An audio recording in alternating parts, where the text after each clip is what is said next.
Hey, this is Alex, and in this video, but also in following videos, I want to mod for the first time actually my mechanical keyboards. I'm fairly new into this hobby. I have my gaming PC, which kind of introduced me into this whole hobby, which is way more sophisticated than I initially expected into custom mechanical keyboards. For now, I do not have a custom keyboard. I have a hot swap board, full-size GMMK, which was my entry into mechanical keyboards. It has Kalih Speed Coppers switches, which have a fairly short travel distance and not a lot of actuation force you need. So they feel, after the tactile bump, almost linear. I also ordered some other tactile switches, which are not here yet. I just have a little sample size.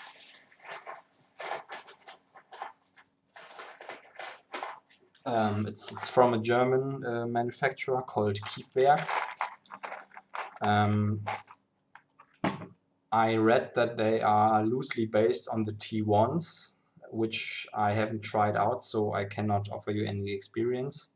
So these are the speed coppers. These are the tackets. That's what they're called, or tacit, I'm not sure. Both tactile switches, like I said, this one has a higher force, slightly longer travel distance than the Kailh Speed Copper. So after the tactile bump, these almost feel linear. So what I wanted to do is, because I made a lot of typos, heavier switch, tactile switch as well. I'm not the biggest fan of linears and clickies. I like the feel of clickies, but I don't like the sound. You just annoy your neighbors, your relatives, whomever you work with, or just your roommates. So that's something I do not like about them. Linears are fine for gaming, I guess. I do not do competitive gaming or any stuff, but for example, if you're gonna play shooters, I rather prefer linears probably over tactile. However, when it comes to typing, I greatly prefer tactile switches to linear switches. I also bought linears just to try them out, novelty creams, but I will probably just use them for another board. I bought a Keychron K6 as a wireless 65% keyboard for my laptop. Whereas I use the full size on my desktop PC. However, this one's not yet here, and I will probably show you how to mod this one in another video. And for the full size, I just focused on changing the switches and modding the stabilizers, basically with lubing and band mod.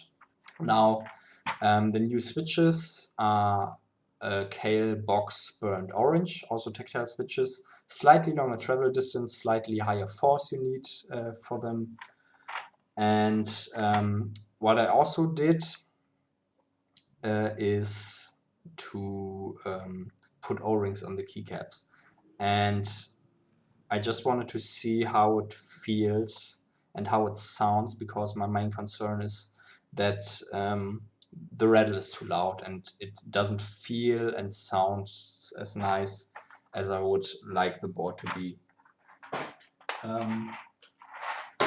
Since this is the first time I'm doing this and I'm a beginner, I'm fairly certain I'm not gonna reach the level of quality that all the other professional channels have. Like I said, this is the first time for me. I'm a total keyboard noob right now. But what I want to do is give my thanks to all these big names, like Tahir Types, but also Bad Seed Tech, Wildcat, or Switch and Click, which is a fairly new and small channel. But I want to give them a shout out anyway, because Betty, who mainly runs the channel, at least as the face, we can see, has always high quality content. You know, she really goes into depth in the keyboard reviews, but also in how to mod your keyboards and so on. And this was a very useful resource for me to kind of learn firsthand how certain things are done, and just to inform myself in this new hobby I'm getting into slowly. So yeah, basically what I'm gonna show you is typing tests before and after. I already changed the switches, so you're not gonna see that, which is probably boring anyway for you. But since this was a first for me, what you're gonna see is the changing of the stabilizers and the lubing, but also like in a kind of buffer. So yeah, have fun and see you in the next video when hopefully the Keychron is here and we can go through the whole process. I did so that I did not do for this GMK.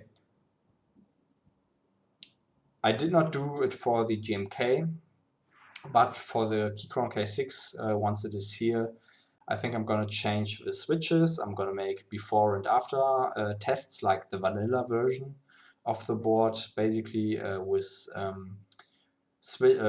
custom switches, custom keycaps, and also stabilizer mods. So yeah, in this video we're going to go through the whole process, but probably not for this one. So yeah, enjoy and have fun in the video. Cheers.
Not really an improvement. Maybe it's also just an adjustment thing where you need to type again to get used to the switches. It still feels really nice. The stabilizers are still rattly, as you can hear, and also not really evened out, which is kinda shame a little bit, but that's just how it is. So yeah, that's what I'm gonna try.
If you want to have a comparison also between the O-rings and non-O-rings, so the F, the function key row, is without O-rings, so you might hear they sound a little bit louder, like this.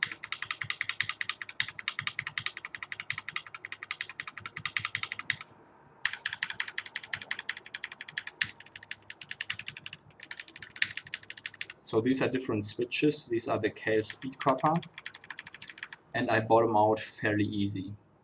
So the clack is louder as using the box switches.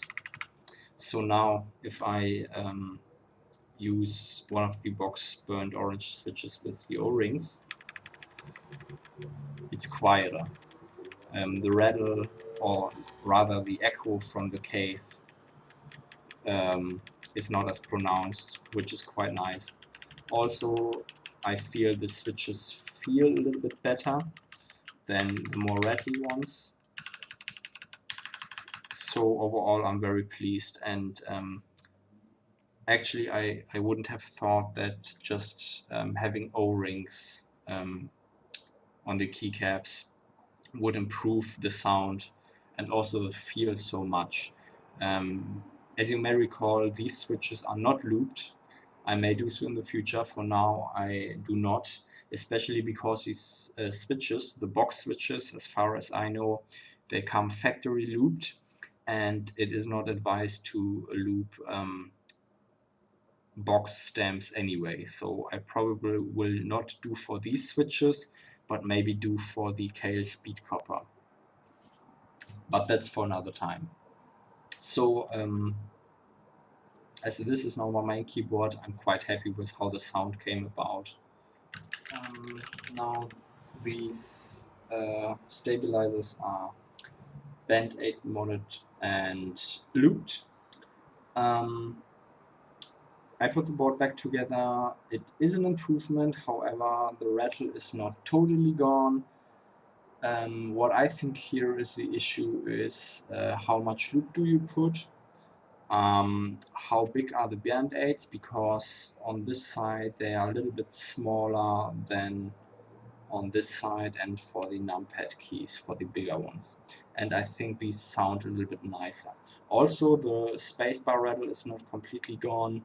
Maybe I will try out some foam inside, but I guess it will not be completely gone anyway, so no matter how hard I loop them or how big the band-aid is, just because the length of the stabilizers is longer and there's always going to be some sort of rattle.